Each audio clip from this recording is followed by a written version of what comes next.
গতকালকে নির্বাচন কমিশনে যে ঘটনা ঘটে গেল সেখানে এনসিপি এবং বিএনপির তরফ থেকে রুমিন ফারহানা যার যার মতো করে বক্তব্য দিয়েছেন, কিন্তু রীতিমতো একটা হাতাহাতির মতো ঘটনা ঘটেছে খোদ নির্বাচন কমিশনের সামনে। এই ঘটনা কি আগামীতে যে নির্বাচনের চেষ্টা করা হচ্ছে, প্রতিশ্রুতি দেয়া হচ্ছে, সেইটার ব্যাপারে এক ধরনের খুব বড় ধরনের শঙ্কা তৈরি করছে না? পরস্পরের প্রতি যে সহনশীলতার কথা এতদিন ধরে বলছি, সেটার জায়গা কি আসলে মাঠে দেখা যাচ্ছে? ধন্যবাদ আপনাকে। আমি কি আগের কথার প্রশ্নটার একটু উত্তর দিয়ে আসতে পারি? আমি শুভেচ্ছা জানাচ্ছি আমার সম্মানিত সহ আলোচকদের এবং যারা শুনছেন তাদেরকে। দেখুন, আমাদের অ্যাডভোকেট ফজলুর রহমানকে যে ভাষায় শোকজ করা হয়েছে, আপনি যদি দেখেন, এটা কিন্তু শোকজ আমাদের বিভিন্ন নেতাকে করা হয়, এটা কিন্তু খুব স্ট্রং ল্যাঙ্গুয়েজেই করা হয়েছে। এর আগে ভার্বালিও তাকে বলা হয়েছিল। আর আরেকটা বিষয় হচ্ছে যে 5ই আগস্টের পরে রাজনীতির একটা গুণগত পরিবর্তন এসেছে এক্সপেকটেশনের জায়গায়। যারা শোনেন, যারা এটাতে অংশ নেন, তাদের অধিকাংশেরই, বিশেষ করে সমগ্র দেশের আমার কাছে মনে হয় আপামর জনসাধারণের, কোনো একটা সময় রাজনীতির এলিমেন্টস ছিল প্রচণ্ড অ্যাটাকিং। আপনি যেভাবেই কথা বলুন না কেন, আমরা যদি ফিরে যাই আগের সময়ে, আমি 15-17 বছরে, ভয়ঙ্কর ধরনের অভিযোগ, ভয়ঙ্কর ধরনের ব্যক্তিগত আক্রমণ, নোংরা কথা, এগুলো ছাড়া কিছু ছিল না। কিন্তু 5ই আগস্ট এই রিয়ালিটিটাতে আমরা অ্যাটলিস্ট সবাই চেয়েছি যে একটা ছেদ পড়ুক এবং এটা বন্ধ হয়ে যাক। কিন্তু মুশকিল হচ্ছে যে এই রাজনীতিতে সুদীর্ঘকালে যারা অভ্যস্ত ছিলেন বা অ্যাটাক্ট হয়েছেন, কিংবা তাদের হয়তো সুযোগ হয়নি সেই সময় ফিরে দেওয়ার, 2-4 জনকে তো আমরা দেখি এবং দল সেটাতে যথেষ্ট পরিমাণে বিব্রতও হয়। সেটাতে দেখা যায় মৌখিকভাবে শোকজ করা হয়েছে। শুধু আমার দলের বিষয় বলে বলছি না, আমি আমার দলের বিষয়টা দায়িত্ব নিয়ে বলছি, বাট অন্যান্য জায়গাতেও যেটা আছে, ওভারঅল রাজনীতিতে মানে যেটা হয়েছে, অন্যদের ক্ষেত্রে, তরুণ রাজনীতিবিদদের ক্ষেত্রে আপনার তাও কিছু ক্ষমা করে দেওয়ার সুযোগ আছে যে তারা রাজনীতিতে নতুন, ফলে তারা ভুল করছে। কিন্তু এই ক্ষেত্রে সিনিয়র একজন রাজনীতিবিদ হিসেবে তার দায়িত্ব অনেক অনেক বেশি। আর মবের ক্ষেত্রে উনি যতটাই দায়িত্ব জ্ঞানহীন কথা বলুন না কেন, আবারও বলি, দলের থেকে আমরা তার বিরুদ্ধে সর্বোচ্চ পদক্ষেপ অবশ্যই, মানে যদি প্রয়োজন হয় তাহলে নেওয়া হবে। কিন্তু সেই ক্ষেত্রে ব্যক্তিগতভাবে মব দিয়ে তাকে অ্যাটাক করাটা, এইটা ঠেকানোর একমাত্র জায়গা হচ্ছে সরকার।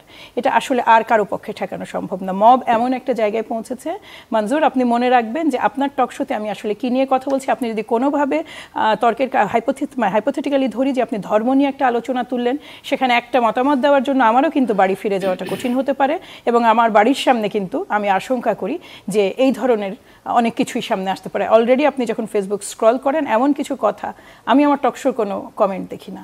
রিজন হলো এমন কিছু কমেন্ট ওখানে থাকে যে আনরিডেবল। এটা আমি আগেও বলেছি। তো এই বাস্তবতায় এইটাকে কিন্তু কন্ট্রোল করা দরকার। দেখুন, একটা মানুষ অত্যন্ত ন্যাক্কারজনক কথা বলছে, সেটা যদি মামলাযোগ্য হয়, সেটা যদি ব্লাসফেমি ধরনের অপরাধ হয়, তার বিরুদ্ধে মামলা করার সুযোগ আছে। আপনি মানুষজন নিয়ে তার বাসায় জড়ো হবেন, কাউকে হত্যার হুমকি দিবেন, আমি সেটার খুব তীব্র বিরোধী। এবং এই মানবিক মর্যাদাটুকু তিনি রাখতে পারেননি বলেই আপনি তার বাড়ির সামনে হাজির হয়ে গেলেন, তাহলে ডিফারেন্স থাকলো কি? এইবার আসি আপনার প্রশ্নে। গতকালকে যে ঘটনাটা ঘটেছে, আর সবার মতো আমরাও কিন্তু ভিডিও ফুটেজ যেটুকু দেখা গেছে সেটুকু, এটা প্রচণ্ড রকমের অনাকাঙ্ক্ষিত একটা ঘটনা। কিন্তু যেখানে শুনানি হয়েছে সেই জায়গাটার সাথে মাঠের নির্বাচনকে মেলানোর আমি তেমন সুযোগ দেখি না। রিজন হলো যে এইখানে বিভিন্ন পক্ষের, মানে দলের পক্ষ থেকে আইনজীবীরা কিংবা প্রার্থীরা নিজেরাই গেছেন এই শুনানিতে অংশ নিতে। এইটুকু শোভনীয়তা তো আমরা আমাদের এমপি প্রার্থীদের কাছে আশা করতেই পারি যে যতটাই বাত্যয় হোক না কেন, একজন আরেকজনের মতের সাথে হাতাহাতিতে অ্যাটলিস্ট তারা যাবেন না। বরং আপনি ভয় করুন, আমি যেটাতে ভয় করছি যে এর ফলে যে নির্বাচন হবে, নির্বাচনে যারা সাংসদ নির্বাচিত হবেন তারা কতটুকু নিজেদের কন্ট্রোল করতে পারবেন সংসদে। যে কারণ হচ্ছে নির্বাচনটা অনুষ্ঠিত হবে আইন শৃঙ্খলা রক্ষাকারী বাহিনীদের প্রত্যক্ষ উপস্থিতিতে, এবং এটা কিন্তু প্রপারলি ফাংশন করার কথা যদি এখানে জার্নালিস্ট এবং যারা ভিজিটার তাদের প্রপার পার্টিসিপেশন থাকে। সরকারের সদিচ্ছা থাকলে নির্বাচনটা সঠিক হবে। কিন্তু নির্বাচন কমিশনের ভেতরে যখন শুনানি অনুষ্ঠিত হয়েছে, সেখানে গেছেন কারা? তারা রেসপেক্টেবল পারসন। এমন কেউ জাননি যে এখানে যেটাতে এ ধরনের ঘটনা একটা ঘটতে পারে। এই ঘটনাটা প্রচণ্ড রকম অনভিপ্রেত। আসলে কার দ্বারা এটা উদ্ভূত, যতটুকু আমি দেখেছি, ভিডিও যেটা দেখেছি, দেখুন, মুখে কথা বলার সুযোগ যতক্ষণ আছে, হাতে তো আসলে দেওয়ার কিছু নেই। মুখের কথারও তো একটা সীমা থাকার কথা। ধরুন, রুমিন ফারহানার একটা মন্তব্য একটা টকশোতে দেখছিলাম, যেখানে তিনি হাসনাত আবদুল্লাহর চেহারা নিয়ে মন্তব্য পর্যন্ত করছেন। এই যে সংস্কৃতিগুলো, এগুলো আসলে বিএনপি কিভাবে আসলে এই ধরনের কথাবার্তার ধরন নিয়ে, বিশেষ করে সামাজিক যোগাযোগ মাধ্যমে নেতারা যে ভাষায় কথা বলেন বা টকশোতে যা বলেন, সেটা কি আসলে দলের কোনো নিয়ন্ত্রণের মধ্যে থাকে কিনা?